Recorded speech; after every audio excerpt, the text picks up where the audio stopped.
O yer üzündə 200 milyon il əvvəl meydana çıxdı. O vaxtdan bəri o həm öldürür, həm də ölümdən xilas edir. O inanılmaz dərəcədə gözəl, eyni zamanda iyrəncdir. O hər yerdə mövcuddur və məhv edilməzdir. O insanı doğuluşdan ölümünə qədər müşayiət edir.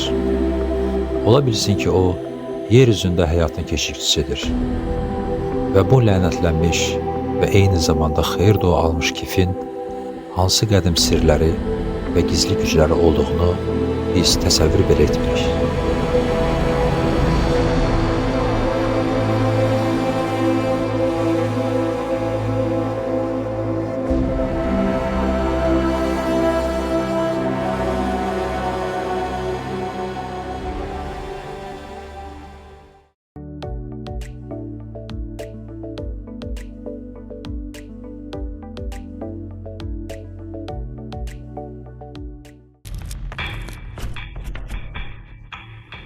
Biz onunla hər zaman demək olar ki, hər yerdə qarşılaşırıq. İnsan ya bunu hiss etmir, ya da ondan təkəbbürlə qurtulur. Özünün yer planetinin sahibi olduğunu inanır. Əslində dünya Kifə məxsusdur. Bir insanı yaşayış yerinə qovmaq istəsə, o bunu edər. Qədim zamanlarda insanlar Kif haqqında bizim bilmədiyimiz xüsusi bir şey bilirdilərmi? Qədim Çində tikinti taxtası əvvəlcədən qaynadılmış duzun məhlulunda isladılırdı. Makedoniyalı İskəndər öz qoşunlarını dünyanı fəth etmək üçün göndərərkən, körpüt ayaqlarını Kifdən çökməməsi üçün zeytun yağı ilə isladılmasını əmr etmişdi. Makedoniyalı İskəndər tarixi heç bir döyüşdə məğlub olmayan sərkərdə kimi düşdü. Lakin Kiflə döyüşdə hətta özü müdafiə olunmağa məcbur oldu. Kif bir müddət geri çəkilir, lakin gec-tez geri qayıdır. Çünki həyatın mövcud olmadığı yerlərdə belə sağ qalmağı bacarır. Kiflərin ən mühüm xüsusiyyəti onların hər yerdə mövcud ola bilməsidir. 2006-cı ildə Rus alimləri Biorisk adlı unikal təcrübə apardılar. Penicillium, Aspergillus və Cladosporium adlanan kif göbəklərinin sporları olan xüsusi hazırlanmış 3 kapsul kosmosa çıxarılaraq kosmik stansiyaya bərkidilmişdi. Təcrübələr sensasiyalı oldu. Bir il yarım kosmosda müxtəlif təsirlərə məruz qalan kif sporları sağ qaldı. Üstəlik kosmik kif mutasiyaya uğradı, daha aqressiv və davamlı oldu. Hər hansı bir canlı orqanizmin öləcəyi yerdə kifin həyat qabiliyyəti daha da güclənmişdi. Kif dünyamızın sirlərindən biri olub və qalır. Kifin nə olduğunu bilmək istəyirsinizsə, kif göbələkdir. Ümumiyyətlə göbələklər ayrıca bir dünyadır. Göbələklər yüksək budaqlanmış saplardan ibarət olan miselium adlanan bədəni ilə ətraf mühitdən maddələr alaraq qidalanırlar. Yerdə gizlənmiş nazir tor şəbəkəsinin üstündə milyonlarla sporu ehtiva edən reproduktiv orqanlar yüksəlir. Bir çox insanlar göbələk yeyəndə əslində bu göbələklərin cinsi orqanlarını yediklərini bildikdə çox təəccüblənəcəklər. Amerika Birləşmiş Ştatlarının meşə torpaqlarında təxminən 3 sm hündürlüyündə olan adi bir göbələyi üzərində tədqiqatlar aparılmışdı. Çəkisi 10 ton, yaşı 1500 il olduğu halda, onun miseliumunun bir neçə hektar ərazidə yayıldığı məlum olmuşdur. Yəni bu göbələk növü yer üzərindəki ən böyük və ən qədim orqanizmdir. 18-ci əsrin 30-cu illərində İsveç alimi Carl Linné öz təbiət sistemini yaradanda göbələklərə Yunan dilindən dünyanı yaradan ilkin zülmət kimi tərcümə olunan xaos adlı bir kateqoriyada yerləşdirmişdi. Məlum oldu ki, ilk bitkilərin gövdələrində əslində göbələk miseliumu var. Üstəlik insanın qan damarlarının və sinir uclarının miselium iplərinin prototipinə çevrilməsinə dair bir versiya da var. Yəni hamımızın göbələklərlə ortaq cəhətləri çoxdur. Təkamül prosesində milyonlarla canlı növü meydana çıxıb və yox olub. Onların ən dözümləri insanlar və kif göbələkləridir. Sual yaranır ki, niyə ən yaxın qohum orqanizmlər arasında mübarizə bir dəqiqədə dayanmır? Kifin insan tərəfindən yaradılan hər şey məhv etmək gücü var. Göbələklər bir çox səthlərdə yaxşı inkişaf edə bilir. Onlar heyvan və bitki materialında, canlı və ölü materiallarda böyüyə bilirlər. Hətta onları raket yanacağına da tapmaq mümkündür. Kif hər yerdə mövcuddur. Lakin ən pisi odur ki, çox vaxt görünməzdir. Görünən kif hissləri olmayan adi nisbətən təmiz otaqda hər kubometr havada təxminən 500 göbələk sporu var. Bir insan nəfəs aldıqda eyni zamanda göbələk sporlarını içəri alır. Bu böyük sporlar insan allergiyasına, mikrogen allergiyaya səbəb ola bilər. Ancaq daha kiçik sporlar daha sonra əhəmiyyətli dərəcədə ağciyər xəstəliklərinə səbəb ola bilər. Biz onu nəfəslə içəri alırıq və qaçılmaz olaraq ayaqqabılarımızın altındakı təhlükəli kiflərin sporlarını evə gətiririk. Hər bir insan öz mənzilini xarici təsirlərdən qorumağa çalışır. Biz pəncərələri bağlayır, kondisionerlərlə istilik rejimini saxlayır, özümüz üçün diqqətlə ideal şərait yaradırıq və nəticədə öz evlərimizi kif göbələklərinin inkişaf etdiyi termostatlara çeviririk. 1918-1922-ci illər ərzində İngilis arxeoloqu Howard Carter Misirin Krallar Vadisində arxeoloji qazıntılar aparırdı. Tədqiqat eksentrik zəngin adam olan Lord Carnarvon tərəfindən maliyyələşdirilirdi. Nəhayət çəkilən əziyyətlər öz bəhrəsini verdi. 3 noyabr 1922-ci ildə Misir firavunu Tutanxamunun türbəsi tapılmışdı. Carter öz sponsoru Lord Carnarvona telegram göndərərək onun türbənin kəşf olması ilə əlaqədar türbənin açılışına dəvət etmişdi. Lord Carnarvon'un 5 aprel 1923-cü ildə baş verən ölümü dərhal qəzet sensasiyasına çevrildi. Jurnalistlər bu faktı Tutanxamunun məzarında onun dincliyini pozan hər kəsin başına gələcək lənətlə əlaqələndirmişdilər. Mumiyanın tabutunun qapağı qaldırıldıqda pnevmoniya, yəni ağciyər iltihabı epidemiyası başladı və bir sıra insanlar öldülər. Sonradan məlum oldu ki, mumiyaların toxumlarında hələ də inkişafın yüksək mərhələsində olan kif göbələyi yaşayırdı.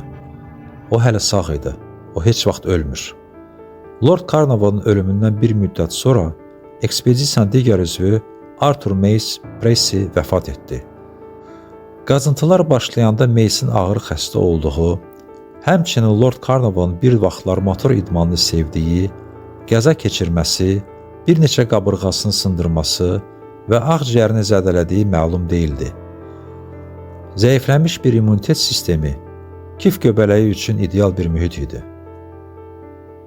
Gördüyünüz bütün göbələklər Aspergillosdan əziyyət çəkən insanların ağciyərlərindən çıxarılmışdır. 2006-cı ildə fransız alimi Lajenin laboratoriyasına təcrübə aparılmışdı. Aspergillus fumigatus hüceyrələri içində güclü göbələyə qarşı preparat olan bir sınaq borusuna yerləşdirildi. Çox sayda hüceyrə öldü, lakin kiçik bir hissəsi sağ qaldı. Aspergillusun qısa müddət ərzində koloniyanı bərpa etməsi və çoxaltmağa davam etməsi üçün bir neçə canlı hüceyrə kifayət idi. Təcrübə göstərdi ki, Aspergillus praktiki olaraq öldürülməzdir. Epidemiyanın sürətlə yayılmasının səbəbi ümidsizlik və panik ola bilər. Müasir elm adamları belə bir nəticə gəliblər ki, ağlımız bədənə qorxu siqnalları göndərir və hüceyrələr də insanlar kimi qorxmağa başlayır. Bu, hər hansı ölkə vətəndaşlarının dünyada baş verənlərdən qorxmalarına bənzəyir. Bu qorxu hissi hüceyrələrin böyüməsini dayandırılmasına səbəb ola bilər. Sonra bu hüceyrələr xəstələnir və ölürlər. Beləliklə qorxu xəstəliyə səbəb olur. Problemin mahiyyəti stressin sinir sisteminə necə təsir etməsidir. Təsəvvür edin ki, stres yaşayırsınız. Bu zaman orqanizm kortizol və süd turşusu istehsal etməyə başlayır. Kortizol ölüm hormonu adlanır. İnsan sevəndə, pozitiv hisslər yaşayanda, xoşbəxt olduqda, onun orqanizmində immun sisteminin fəaliyyətini tənzimləyən endorfin, serotonin və digər maddələr istehsal olunur. İmmunologiya sahəsində aparılan son tədqiqatlar insan orqanizmin kif mikroblarının xüsusi formalarından əmələ gələn ilkin immun sistemi adlanan sistemi aşkar etmişdir. Söhbət Mucora simus və Aspergillus niger göbələklərindən gedir. Bu, insan bədəni daxilində yaşayan və inkişafın ilkin mərhələsində olan bir göbələklərdir. Bizim qanda dəyişikliklərin hərəkətverici qüvvələrindən biri də kif göbələklərinin primitiv formalarıdır.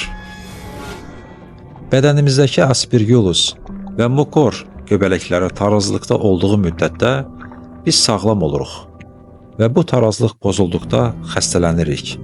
Bunu Amerika araşdırmaların məlumatları göstərir. Kif göbələklərin mənfi xüsusiyyətləri patoloji mərhələyə daxil olduqda ortaya çıxır. Mucor son mərhələdə xərçəng mikrobudur.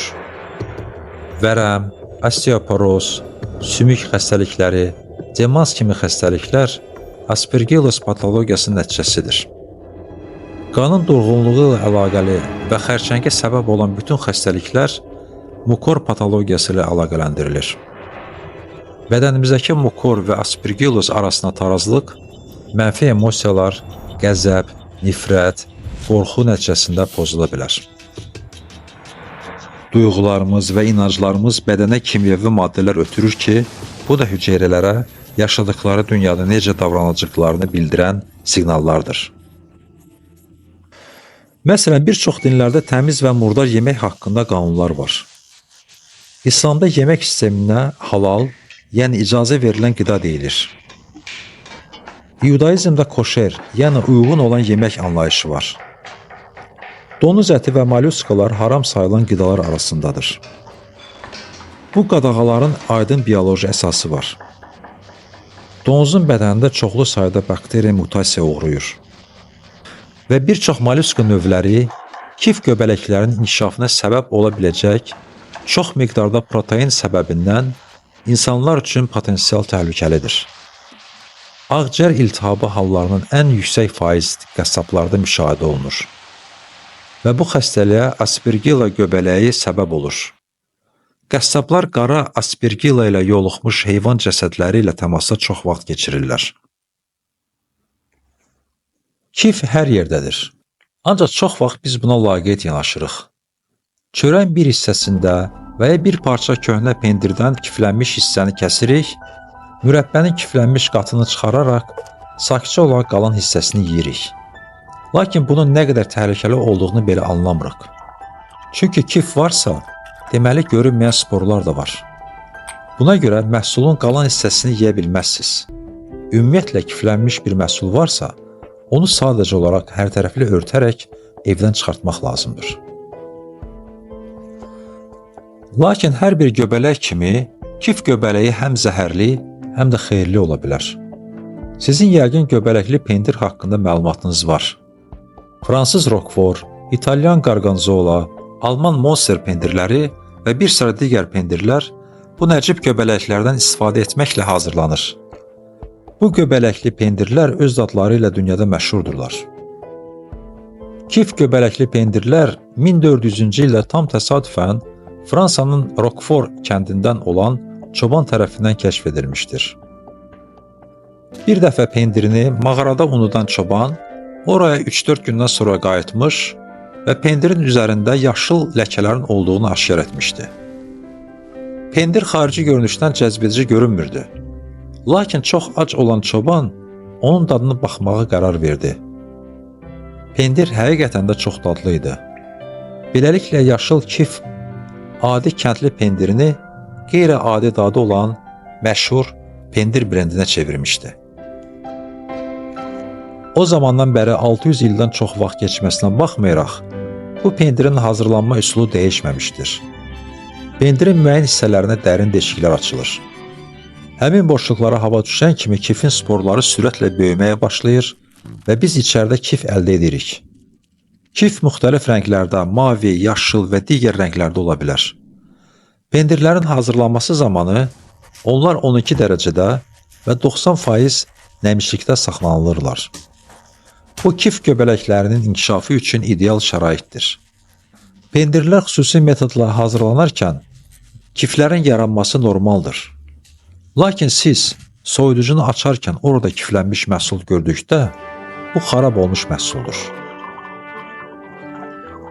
Kif göbələyin yaratdığı digər məhsul isə dünyada ən bahalı şərablardan biri olan əfsanəvi şato çaxırıdır.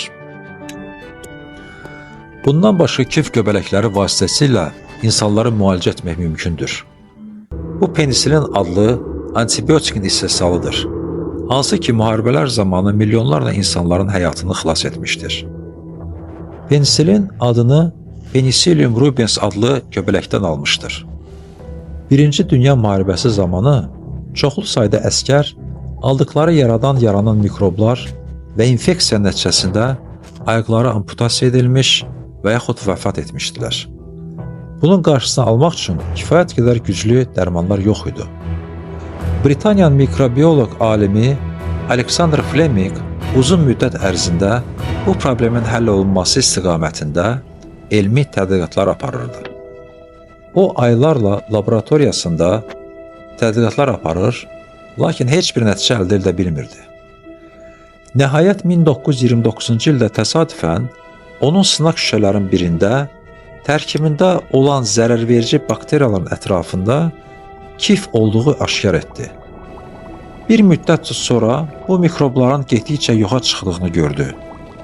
O bu mikrobların məhv olmasının səbəbini kif göbələklərin olduğunu başa düşdü. Lakin milyonlarla insanın həyatını xilas edəcək bu dərmanın kütləvi istehsalını təşkil etmək üçün daha 13 il lazım oldu. Onun penisilin dərmanının yaradılması üzrə işlər digər alimlər Howard Florey və Ernest Cheney tərəfindən davam etdirilmişdi. Nəhayət 1942-ci ildə Amerika Birləşmiş Ştatlarında bu dərmanların kütləvi istehsalına başlandı. Artıq 1944-cü ildə ikinci cəbhə açıldığı zaman Amerika ordusunda 600 milyondan çox penisilin kapsulası istehsal edilmişdi. İkinci cəbhənin açılmasını yalnız siyasi səbəblərdən deyil, həmçinin ordunun bu antibiotik ehtiyacını tam ödəmək üçün gecikdirirdilər. Müttəfiq qoşunlar Fransaya desant qoşunları çıxartdıqdan sonra hərbi həkimlər üçün kif göbələyindən yaranmış bu dərman bir möcüzə idi. Əskərlərin döyüşdə aldıqları yaralar qısa müddət ərzində sağalırdı. Heç bir irin və infeksiya olmadan. Alman ordusunda isə əksinə hər 1000 nəfər yaralıdan orta hesabla 150 nəfəri aldıqları yaralardan qangren nəticəsində ölürdülər. Amerika-İngilis müttəfiq qoşunlarında bu rəqəm demək olar ki, sıfıra bərabər idi. Bəşər tarixində insanları bu qədər xilas edən başqa dərman olmamışdır. 1945-ci ildə Alexander Fleming, Howard Florey və Ernest Cheney biologiya üzrə Nobel mükafatına layiq görülmüşdülər. Mükafat təqdim olunan zaman deyilmişdi. İkinci Dünya müharibəsinin qələbəsi üçün penisilin 25 diviziyan edə biləcəyindən çox iş görmüşdü. 2003-cü ildə Çernobil atom elektrik stansiyası dağıdılmış blokların birində qara kif göbələkləri aşkar edilmişdi. Məlum olmuşdu ki, onlar radiasiya ilə qidalanırlar. Hal-hazırda tədqiqatçılar kif göbələyinin ölümcül radiasiyanı həyat enerjisinə necə çevirdiyini tədqiq edirlər. Əgər bu sahədə uğurlar əldə edilsə, o zaman insanlar radioaktiv şüalanmaya qarşı mübarizə aparmağı öyrənəcəklər. 2007-ci ildə Amerika Aerokosmik Agentliyi bildirmişdi ki, Mars roveri Spirit'in sınmış təkərini yerdə qoyduğu çuxurda mikroorqanizmin fəaliyyətinin izləri aşkar edilmişdi. Bu isə o deməkdir ki, indi biz Marsda həyat varmı sualına inamla cavab verə bilərik. Bəli, Marsda həyat var. Bu da kifdir. Kifin olması həyatın olması deməkdir. Kif yaşadığı mühitə uyğunlaşmayan, lakin bu mühiti özünə uyğun dəyişə bilən yeganə canlıdır.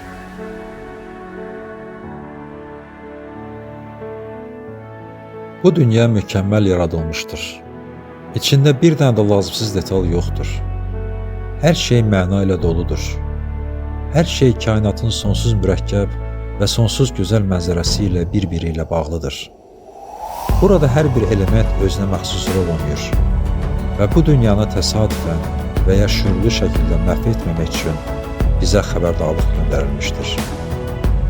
Xüsusi əlaməti olan eyni zamanda lənətlənmiş və eyni zamanda bərəkətli kif göbələyi.